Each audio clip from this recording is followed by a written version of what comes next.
In the 2020 documentary Crime and Punishment, we are confronted with the fact that our criminal justice system is corrupted. Every day, innocent lives are being shattered, and many people are suppressed due to the fear of stepping up. This documentary acts as a wake up call to all of us. Today, I shed light on the urgent need for crime prevention measures that will not only protect our vast communities but also challenge the corruption of our justice system. With the documented crime and punishment behind us, we will address ways to implement proactive crime prevention measures that can create a significant impact towards our communities. An article by the U.S. Department of Justice written by G.B. Sunderland defines crime prevention as a triangle of 3 points. By the end of each peak, there is desire, target, and opportunity. Many times when we hear crime prevention, it refers to reducing or removing the opportunity for a criminal to commit a crime. However, today we'll be focusing more on the technical aspects that you don't normally hear from crime prevention. According to a 2020 article written by Magnus L. and Brandon M. from the Public Policy Institute of California, crimes in California have risen up by 6%, which is around 440 per 100,000 residents in California, while robberies fell by a significant 1.9%. Violent crimes such as aggravated assault, homicides, and rape increased by 8.9%, 7.7%, 7.8%, respectively. As we look ahead to 2021 and beyond, aggravated assaults, robberies, rapes have become the most prevalent crimes committed by criminals. Considering the prevalence of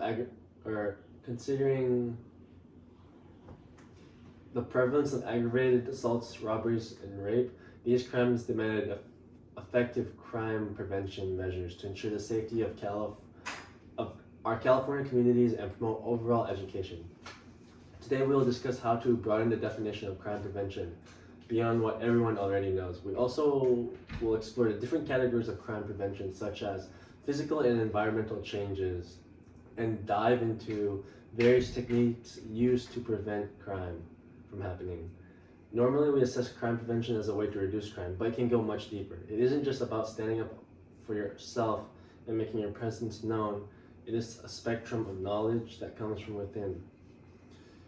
Often we don't think big when a crime happens in front of us, and we become bystanders. We stay idle, observing something bad happening, and our fight or flight response will kick in.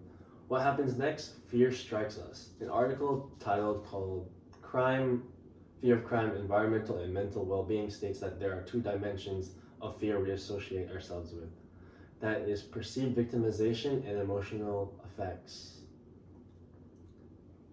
This fear arises from our well-being and mental health.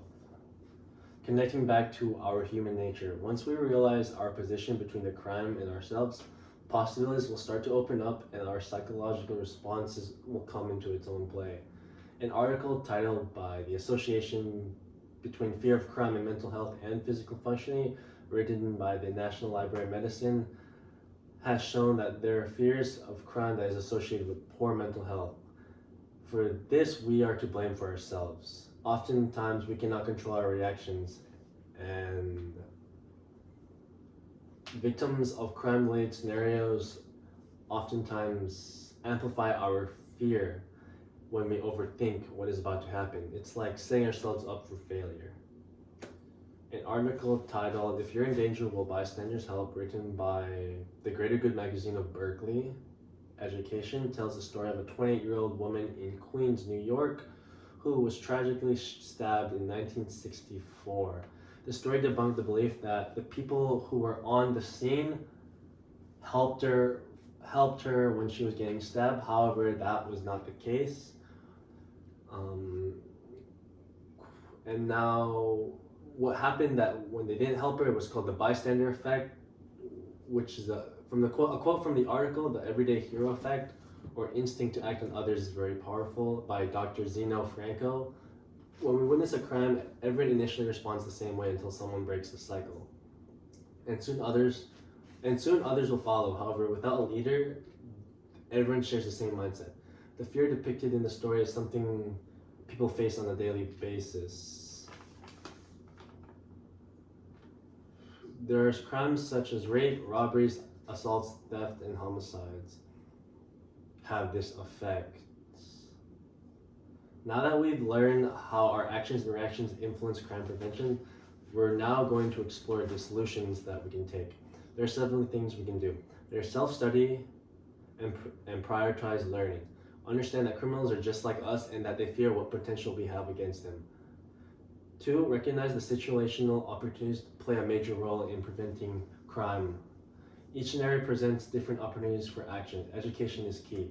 We must educate ourselves and others about crime prevention, fears, and techniques that will give us a better understanding. An article by the United Nations Office on Drugs and Crime reveals that common crimes stem from murder, sexual assault, drugs, and rape. Oftentimes, these crimes can be prevented depending on the offense, situation, and perpetrator. When witnessing a crime, it is important to reduce provocations, like provoking people, avoiding eye contact, and avoiding the perpetrator. When witnessing a crime,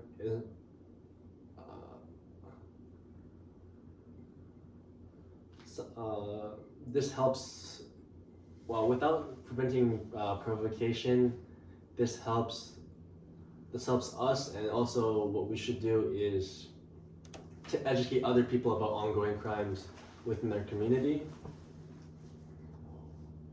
And while if we take this lead, it will allow us to start a movement and create a chain of effect that allows others to know what is going on. By taking these steps, we can make a positive impact on crime prevention, ensuring the safety of our communities and promoting a better understanding of crime. In the documentary Crime Plus Punishment, we learned that our criminal justice system is broken and crime prevention education has failed. Innocent lives are being destroyed because we lack the necessary skills. It's important that we take action by implementing crime prevention measures to protect our communities and fight against corruption. We must prioritize self-education and learn about the different perspectives and techniques used by what we educate ourselves with. By doing so, we can work towards a safer future where justice prevails and people can thrive. In this speech, we are united in our community towards society.